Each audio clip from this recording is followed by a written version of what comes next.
Hey guys, Leesh and James here, coming at you from how you doing? Jerilderie in New South Wales. We officially crossed the border this morning. Yes. We got some video footage of that, so it's super cool. On our way to Griffith for tonight. Which we are super pumped about. I kind of feel like... of this gorgeous lake behind us where we've just had lunch. I kind of feel like we should call this Fully Parked. The Fully Parked tour. Because we've been visiting these parks in every town. Like yesterday, Bendigo Park was awesome. Jerilderie has this gorgeous lake just for stopping by. We're not actually speaking here. We're on our way to Griffith. Coincidentally has goats behind us on that moat, which is pretty cool, as you do. Who knew? Having the lunch and there's goats.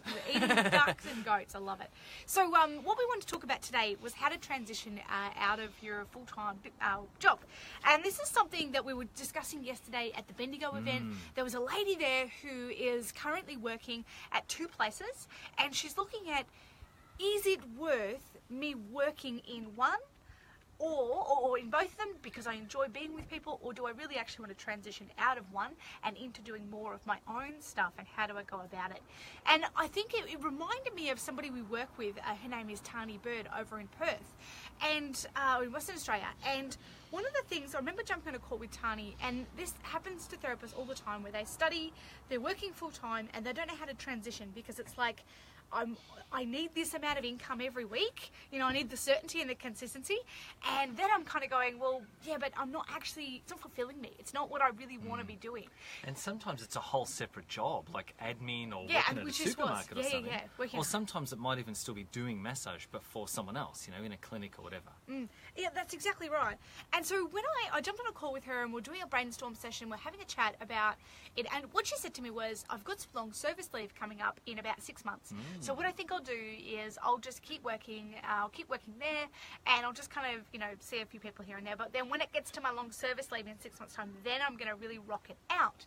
And as a coach, I'm like, why are we waiting 6 months? Because I know the opportunities that she has between now and then. And so when I unpacked it with her, what I realized was she just didn't know how to transition.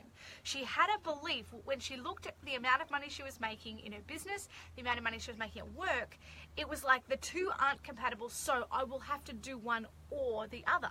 And so what we broke this down, or how we broke this down, was going, okay, is it possible for you to transition out? So what I mean by that is, how many clients, if you're doing full-time work, how many clients can you actually see in your business right now? And she was like, I can probably see about 8 clients a week.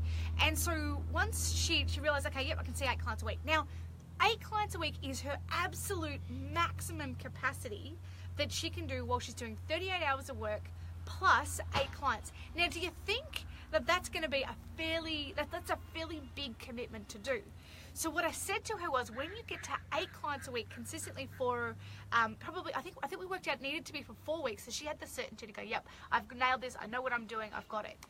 It meant that in her mind, she knew that when she was hitting a glass ceiling, when she was feeling fatigued, when it was getting hard, that she was going to be okay, because it was just for a really small season, and she didn't have to do it forever. And once she got to that, then we were able to drop back her hours. So I said, do you have the capacity at your work to drop back a day? And she's like, yeah, they really want to keep me on as long as they can. So she did. And when she got to 8 clients a week, she dropped back 1 day, which was a Saturday, which meant she could just see another 4 clients, which covered that wage. When she filled those 12, then she cut back another day, and now she's consistently busy, and I'm pretty sure she's actually quit her full-time job, which is super exciting. And it happened all within about 3 months. It was long before the long service leave was even due to be starting, which is super amazing. So here she is. She's done her course, got her qualifications, and now is kind of going, well, what next? How do I even do this? And all we did was break it down. It was the same with this lady yesterday, where she's working in one place and at home, is thinking now that she'd like to do a little bit more. Hey Jason, great to see you on here. A little bit more in the home business side of things, and is kind of going, well, how do I do that? Because I know that I get consistent income every week. So, you know, for you guys, if you're listening, if you're currently in a full-time job, I want you to think about how you can break it down to bite-sized chunks. Because I think often when we do this and go, it's only going to be a few weeks that you're going to be pushing really hard. It's not sustainable to do that for a long term, but it's totally okay to do it for a season. It's like winter is only 3 months. You know, summer's only 3 months. Knowing that it's only going to be for a short space of time is often what will help get people through, as well as having a really great plan. Yeah, and it doesn't have to be, I'm working full-time in both of them at once. Yeah. It's like, keep your full-time job, build up the massage, then drop. So it actually kind of, ideally, if you can, like that. It kind of flows from one to the other. Yeah. And sometimes you don't have the opportunity to do that, which does make it trickier. But with planning, you can still make it work. Because even if, like we're talking about with Tani, another great example, which is in the book, actually, is Melissa Latu. Yep. And I'm pretty sure she didn't transition, am I right? She That's just quit her full-time job once she got busy enough. But what happens is you do need to overwork yourself for a little while. Same example like Tani. It's like at the start, you're working your other job and you've got to like build up a few in the evenings, weekends, that sort of stuff. But then essentially you're working like 1.125 jobs then, right? You've got this one starting to come up, but you're still doing full-time. If you do that for a few weeks, you can save that extra income that's coming in, and that creates a bit of a buffer for you. So it's like you sort of go up like this, you're working 1.25 jobs, save that for 4 or 6 weeks, then you can drop back and kind of build up as you build up. Because you've got the confidence then, it's like I'm consistently getting booked at this quarter of my time level.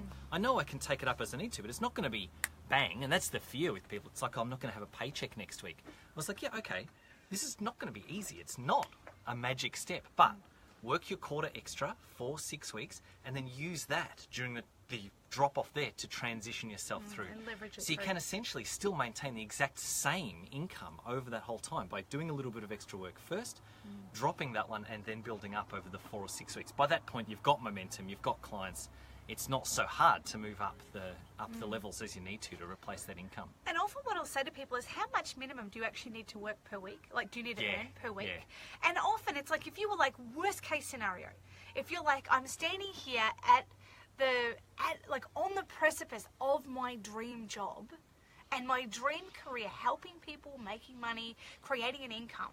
If you're standing there on the edge at the threshold, do you think it was possible that maybe it might be okay to kind of ride the bare bones if you needed to, in order to be able to take yourself forward?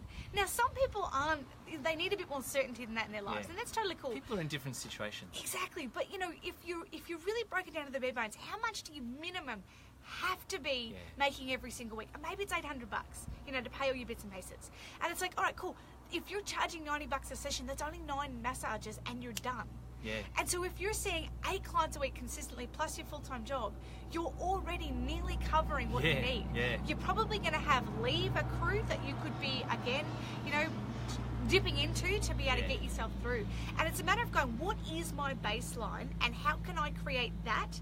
Because that level of certainty, it's like worst case scenario, I know I'm covered.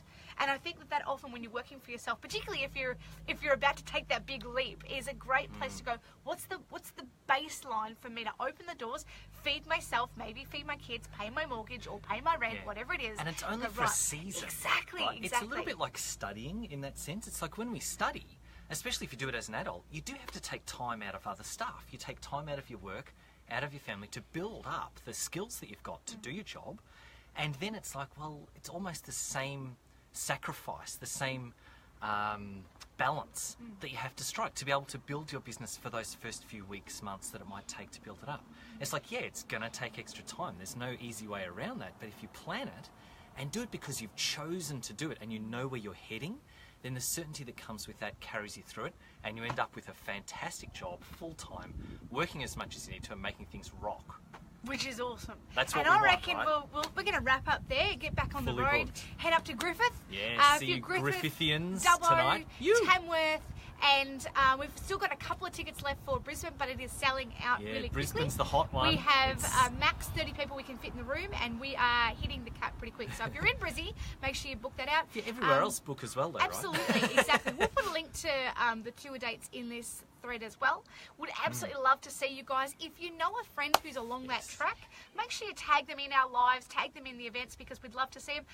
Even clicking interested in events that you might be near you is super helpful for us as we are building, you know, momentum in this trip, which has been amazing, and it's been awesome to be able to connect with the people we have, and we know that they're getting heaps of value, so we want as many people in the room as we can so that we can connect, we can deliver heaps of value and help people become, you know, even better in their business and turn their passion into a rocking business. Put the tagline in there. Go Leash.